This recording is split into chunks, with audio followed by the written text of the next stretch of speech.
Hola, bienvenidos a Pesos y Contrapesos, el programa de la Auditoría Superior de la Federación y el canal del Congreso. El día de hoy nuestra emisión está enfocada en la Comisión de Selección del Comité de Participación Ciudadana del Sistema Nacional Anticorrupción. Y para ello tengo el gusto de que nos acompañe Edna Jaime, coordinadora de la Comisión de Selección y directora ejecutiva de México Evalúa. Edna, qué gusto tenerte en el programa. Un gusto estar aquí. Muchas gracias por invitarme, Juan. Y también nos acompaña una colega integrante de la Comisión de Selección, la doctora Viridiana Ríos, profesora de la Universidad de Purdue. Viridiana, también qué gusto tenerte aquí. Muchas gracias, Juan, por la invitación. Edna, un gusto volver a vernos por acá. Edna, no sé si te pasaba cuando platicabas en tu familia, con tus amigos, el tema de la Comisión de Selección, que sí era un poco complicado y engorroso de, bueno, ustedes los eligieron para elegir. ¿Por qué la Comisión de Selección jugó un papel importante, pero al mismo tiempo un poco breve y efímero en este proceso de construcción? Bueno, lo que les decía es que era un rasgo de innovación de lo que estamos construyendo en materia anticorrupción, el que hubiera ciudadanos en el corazón del sistema que estamos construyendo. De que esta participación sería clave para hacer operable, funcional la reforma constitucional, las reformas a las leyes secundarias, y que iba a haber ciudadanos supervisando no solamente la implementación, sino el funcionamiento del sistema. Y que me parecía una gran noticia. Sí costaba trabajo explicar un poco la estructura del sistema, porque no es sencilla, pero tiene una razón de ser, ¿no? Entonces, si nos puedes platicar un poquito. Sí, con mucho gusto. La Comisión de Selección, nosotros tres más siete colegas más, seis colegas más, perdón, fuimos elegidos por el Senado, se hizo una convocatoria, nos presentamos, y conformados ya, siendo integrantes de la comisión, tuvimos el trabajo de elegir a los ciudadanos que iban a formar parte de este sistema, y no solo eso, lo van a encabezar. Y que era la primera vez que ciudadanos elegían a ciudadanos. Que era la primera vez que un órgano del Estado mexicano iba a tener como origen un proceso deliberativo entre ciudadanos. Que no era nada más dar opinión. No. Era elegir. No es que después el Senado tuviera que ratificar o que participara algún otro órgano del Estado mexicano para sancionar la decisión que había tomado el Comité de Selección. Entonces, sí me parece que había muchas cosas novedosas, que son cosas muy prometedoras y que me parece, sin lugar a dudas, este elemento innovador. Necesitamos a los ciudadanos dentro del sistema, pero necesitamos a los ciudadanos apoyando para que este grupo tenga potencia, tenga voz y pueda cumplir su mandato a cabalidad. Viridiana, voy a revelar una plática que tuvimos hace unos meses en el Senado, porque me gustaría hablar también de cómo fue designada la Comisión de Selección. Nos tocó estar en el Senado más o menos al mismo tiempo en que presentamos. Tú hiciste una presentación estupenda. Y te dije, felicidades, Viridiana, lo hiciste muy bien. Y tú, pues como con ciertas dudas, me dijiste, híjole, pues no sé, no conozco aquí a los senadores, no tengo como ninguna cercanía política con nadie, yo creo que no voy a quedar.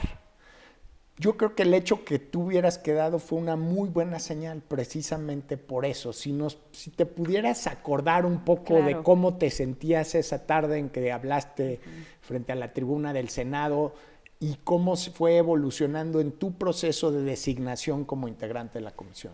La verdad, me traes una excelente memoria, porque justo cuando yo iba rumbo a la entrevista, iba en el camino, en el coche, y pensé, ¿para qué voy? Si igual no voy a quedar, ¿no? O sea, si esto ya debe estar puesto, si seguramente ya se tienen alianzas, etcétera.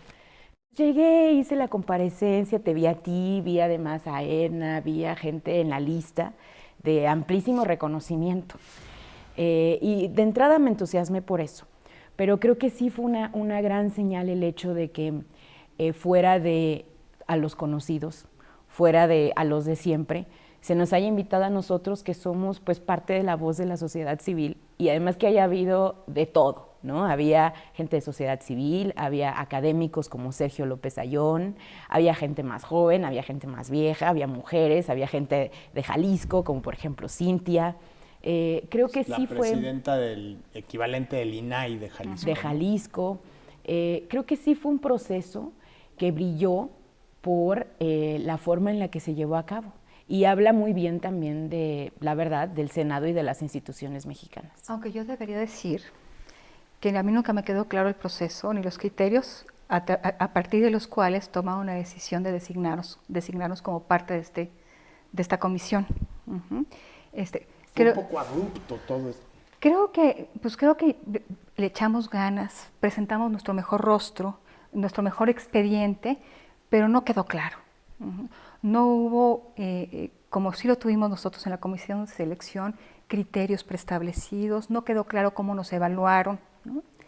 Y creo que en ese aspecto hay áreas de oportunidad, ¿no? Que quizá sería muy importante que ahora que los estados tienen que elegir a su propia comisión de selección, pues hubiera criterios mejor establecidos. Creo que tomaron una buena decisión, sobre todo por ustedes, colegas, también por ti, y por los 6 que formamos parte de esta comisión de selección, pero hubiera sido deseable un poco más de transparencia. Cuando tocó mi comparecencia, fue temprano, en el día 2, había algo de presencia de senadores. Como fue pasando la mañana, fueron ausentándose. Entonces, los últimos en presentar su postura en el Senado encontraron una tribuna con 1 o 2 o 3 senadores, ¿no? Incluso María Elena Morera sí, lo reclamó públicamente. Lo reclamó, ¿no? y de hecho yo me quedé al final para acompañar a mis colegas. Entonces, sí creo que el resultado fue bueno, pero que los procesos, los criterios, los métodos para llegar a esta integración deberían haber sido más transparentes. A mí, ¿sabes para qué me sirvió, Eniux? Y con esto mando a corte que sea la pauta para nuestra siguiente conversación. Como nos designó el Senado, y creo que es propio decirlo en el canal del Congreso, yo dije, no quiero repetir este proceso. O sea, no quiero que la gente del Comité Ciudadano pase por lo que yo pasé, sí, por las prisas, por la falta de criterios, y a partir de eso pensar de qué manera hacemos esto de forma más transparente y ordenada, sí, y sobre eso precisamente vamos a hablar en nuestro próximo bloque cuando volvamos a pesos y contrapesos. Todo el trabajo de la Auditoría Superior de la Federación lo pueden encontrar en la página de internet www.asf.gov.mx.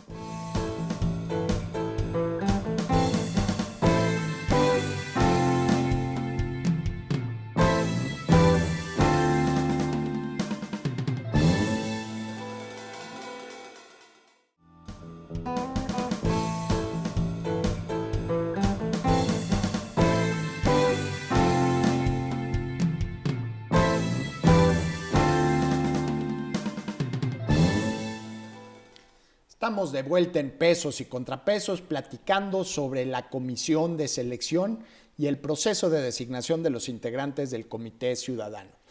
Viridiana, hablábamos en el segmento anterior de que, pues desafortunadamente, nuestro proceso como integrantes de la comisión de selección, cuando el Senado nos postula, pues fue un poquito desorganizado, un poquito desaseado, no sé cómo haya sido en tu caso. A mí me hablaron creo que con 24 horas antes para presentarme a hablar pues en una de las tribunas más importantes del Congreso. ¿De qué manera esa experiencia sirvió para pensar y hacer las cosas de forma distinta? Pues Juan, fue algo que de hecho discutimos bastante nosotros los 9 ciudadanos, de que había ciertas cosas que no queríamos pues repetir. Creo que en particular 2 cosas salieron a la luz. La primera es el hecho de que nos hubieran llamado con tan poco tiempo de anticipación para una entrevista de tan alta relevancia. A mí también me llamaron creo que a las 4 de la tarde diciéndome que tenía que ir al día siguiente, en la mañana, ¿no? Y la segunda es pues la poca claridad respecto a cuándo se iban a tomar las decisiones y bajo qué criterios. También creo que la información de si quedó o no fue completamente informal. A mí literal me llamaron a mi celular y me dijeron, doctora Viridiana, felicidades, usted ya quedó. Entonces, como en un proceso muy, muy, muy informal. Creo que esto nos sirvió de inspiración a nosotros para realizar un proyecto distinto. en el cual nosotros pues le dimos suficiente tiempo a las personas para que pudieran agendar la entrevista, donde tuvimos unas reuniones específicas para fijar cuáles eran los criterios y para definirlos con exactitud, estas reuniones larguísimas de, a ver, pero ¿qué significa fiscalización? ¿Qué significa corrupción? ¿Qué significa, literal, discusiones filosóficas? Criterios muy claros que la gente supiera por qué y cómo estábamos escogiendo. Exacto, ¿no? y una discusión que recuerdo mucho es cuando discutimos exactamente qué significa tener un liderazgo social, que era uno de los aspectos que implicaba la ley, ¿no? Y esta discusión como muy rica entre nosotros de, bueno, ¿qué es realmente liderazgo? ¿Cómo lo vamos a plantear? ¿Cómo lo vamos a medir? Así que establecimos muy claramente todos los criterios definidos y acordamos también un mecanismo de puntos, en donde pues era muy sencillo saber si le ibas a otorgar 1, 2 o 3 puntos a cualquiera de los candidatos. Así que creo que fue un proyecto matemático, bien pensado y además con un calendario de acción como muy claro y público. ¿Qué proceso de aprendizaje institucional podría dejar la comisión de selección para otros procesos semejantes? Yo creo que vamos generando conocimiento y de alguna manera un método, porque la comisión de selección tomó como base lo que había realizado el grupo que acompañó el proceso de selección para los integrantes del INAGI. O sea, no partimos de cero, eso fue muy importante, ¿no? Entonces, sí teníamos ese precedente que ayudó mucho a estructurar nuestro propio proceso. Y sobre todo definir la metodología, ¿no? Realmente construimos sobre lo que se había hecho. Porque ellos no designaron a los del INAI. Ellos no lo designaron, ellos hicieron una recomendación. Y ahí sí el legislativo tuvo completa la prerrogativa de elegir dentro de esa lista. Pero fue bien útil partir de un precedente. Y me parece que lo que nosotros construimos va a servir a otros para que construyan sobre lo que ya está hecho. Y me parece muy relevante. ¿Cuáles fueron los pasos más importantes? Pues lo primero, sí plantear las reglas de operación de nuestro grupo. El reglamento, cuáles iban a ser nuestros mecanismos de toma de decisiones. Nuestras reglas de contacto, no sé si lo recuerden, que fuimos muy estrictos. Creo que sería importante si las pudieras detallar. Reglas de contacto es si vamos a tener algún tipo de interacción con algún senador, con algún candidato. Un WhatsApp, una llamada. Tenía que ser registrada. Y el objeto de esa conversación tuviera que ver con este proceso de selección, teníamos que ser muy transparentes. En qué había consistido la conversación. Me pareció que tomamos una muy buena decisión a plantear estas reglas de contacto, nuestras reglas de operación, y después ya con esas reglas de operación, cada cuándo nos íbamos a reunir, la definición de un secretario técnico para nuestro grupo, ya definimos una convocatoria. No es cosa menor cuando se lanza una convocatoria porque estamos ahí plasmando el perfil idóneo de lo que estábamos buscando. Entonces, una vez que se planteó la convocatoria o los perfiles, se lanzó la convocatoria y después vino ya un proceso de revisión documental, primero para ver si se habían cumplido los requisitos básicos y después vino ya la evaluación de los perfiles. Tuvimos 70 participantes, me parece que fue muy buena noticia tener tanto interés. Yo no sé ustedes, pero a mí me sorprendió mucho los perfiles de los mexicanos comprometidos y que querían hacer un cambio en materia de corrupción en el país. Fue muy emocionante revisar estos perfiles. Llega a una lista de finalistas. Yo estoy segura que a ustedes les costó también trabajo. Gente muy talentosa que no pudo quedar. Que no pudo quedar, los finalistas y después las rondas de entrevistas. Todo esto sustentado en un mecanismo de evaluación previamente determinado. Y decir también que todas las fases fueron públicas, que toda la historia se puede reconstruir si se visita la página de la comisión, Comisión SNA, están nuestros acuerdos, están las reglas de operación, se puede trazar perfectamente la historia y también decir que esta comisión está preparando un libro blanco, que como lo decía al inicio de mi intervención, si aprendimos y si partimos de un proceso anterior, ojalá y que los procesos subsiguientes tomen como referente, si les parece que esto tiene algún mérito, lo que nosotros trabajamos. No, por supuesto, porque vienen ahora designaciones, por ejemplo, como consejeros del INE, incluso ya se está hablando en algunos procesos de cuestionar la manera en que los jueces tienen su estructura de ascenso dentro del Poder Judicial, y ahí puede ser que la comisión de selección aporte Yo creo que ideas, teníamos un doble objetivo esta comisión. Una, llegar a la definición de los integrantes del Comité de Participación Ciudadana, que era nuestro mandato, pero también sentar un precedente. No afirmo que este sea un proceso perfecto, creo que hay áreas de oportunidad, pero también queríamos sentar un precedente. Sí, en la forma y en el fondo, sentar un precedente en la comisión de selección, y para eso volvemos a nuestro siguiente segmento en pesos y contrapesos. Estamos de regreso en un instante. Todo el trabajo de la Auditoría Superior de la Federación lo pueden encontrar en la página de internet www.asf.gov.mx.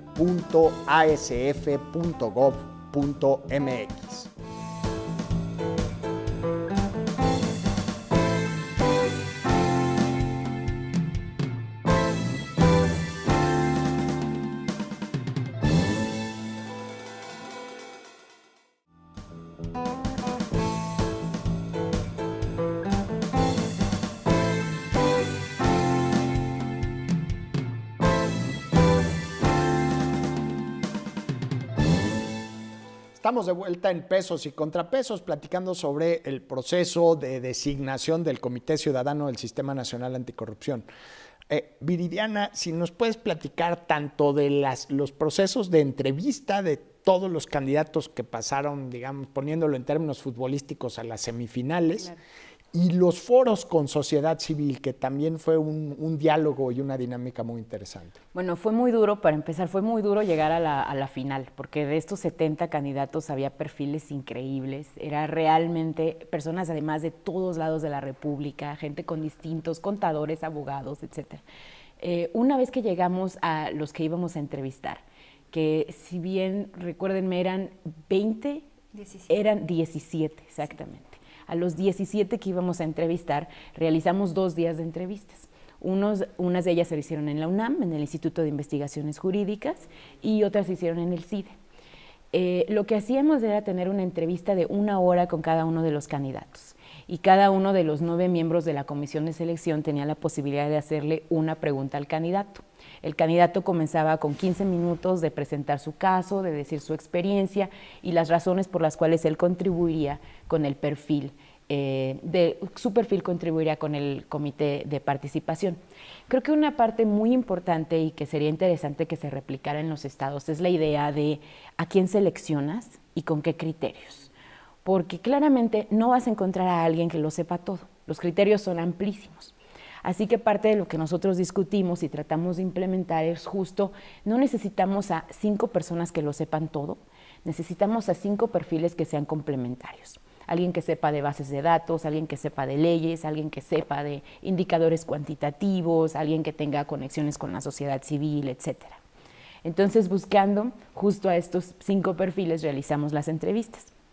Terminadas las entrevistas, tuvimos también 3 foros ciudadanos. 2 de ellos se realizaron en la Ciudad de México, uno se realizó en las oficinas del IMCO, otro se realizó en las oficinas de la Universidad Iberoamericana y finalmente uno en Jalisco. Yo tuve la oportunidad de asistir a 2 de los 3 foros y debo confesarles que a partir de, dejando a un lado lo de las entrevistas, que fue increíble y aprendimos muchísimo, fue un momento muy esperanzador. Veías a las personas, a los ciudadanos, a los jóvenes que se acercaban, que hacían preguntas, que decían cuáles eran los candidatos que ellos más favorecían, en donde también nos llamaban y cuestionaban a nosotros mismos sobre el proceso. Y creo que de hecho mucha de la retroalimentación que tuvimos en estos foros ciudadanos después se volvieron reglas de operación de nuestro propio grupo. Así que creo que la práctica aquí es, si fuera posible en los estados, realizar estos foros en distintos municipios y tratar de replicar esto en los siguientes sistemas locales anticorrupción que se creen. En la lucha contra la corrupción en México hay un enorme escepticismo, desgraciadamente basado en evidencia. Sí. O sea, se les fugan gobernadores, sí. Hay cada vez más evidencia sobre el nivel del tamaño de la cleptocracia mexicana y las instituciones no reaccionan. Más allá de tu rol en la comisión de selección como ciudadana, ¿qué te da a ti esperanza de que las cosas pueden cambiar?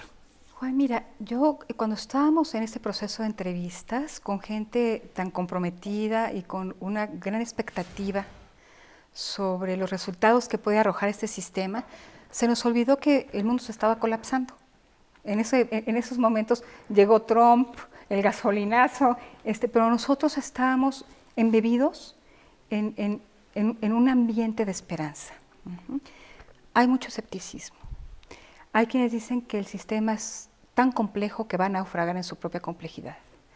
Hay quienes dicen que no está atacando la raíz del problema y otros que piensan que no se va a poder hacer nada con los virreyes. Ahí donde hay un virrey, este sistema no va a poder prosperar.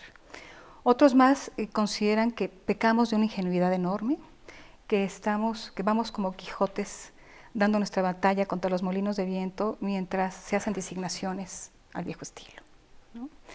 Entonces, yo creo que vamos a encontrar resistencias y retos formidables, pero creo que nunca habíamos tenido tan claro por dónde caminar en el tema anticorrupción.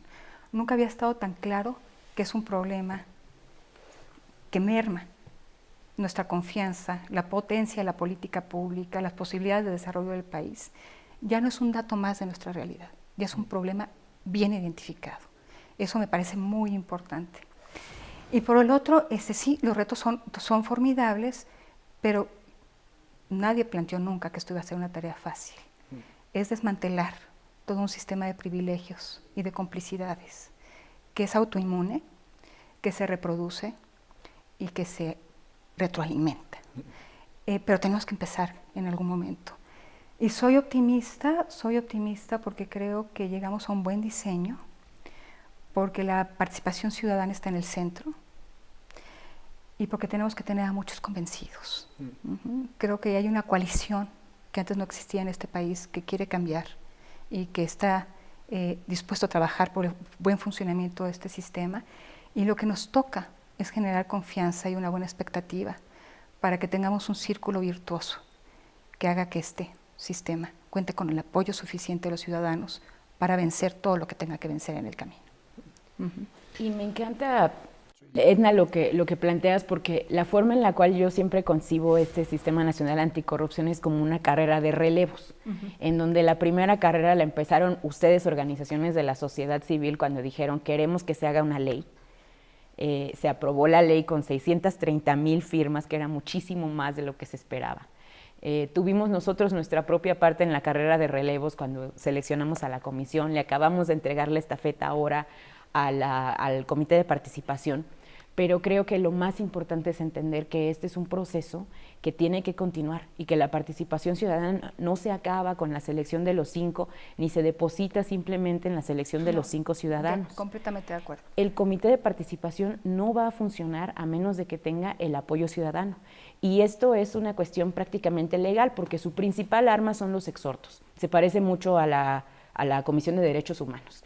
Y lo que ha hecho fuerte a la Comisión de Derechos Humanos son los medios, es el empuje social, son las personas poniendo el dedo en lo que se debe lograr, porque realmente dientes legales, pues tampoco tiene el comité de participación. Entonces creo que eso es lo más relevante, decir que esto no se acaba aquí y que en la medida en la cual la ciudadanía sigue empujando, incluso desde redes sociales, incluso hablando con su familia, pero poniendo el tema sobre la mesa, esa va a ser lo que va a hacer que este sistema funcione en el largo plazo. Sí. Viridiana Ríos, Edna Jaime, muchísimas gracias por esta conversación en Pesos y Contrapesos, y nos quedamos con esta conclusión de que hay que acompañar a los integrantes del Comité Ciudadano del Sistema Nacional Anticorrupción para que no se sientan solos y puedan lograr su enorme misión institucional de transformar al país. Muchas gracias, lo esperamos en la próxima emisión de Pesos y Contrapesos.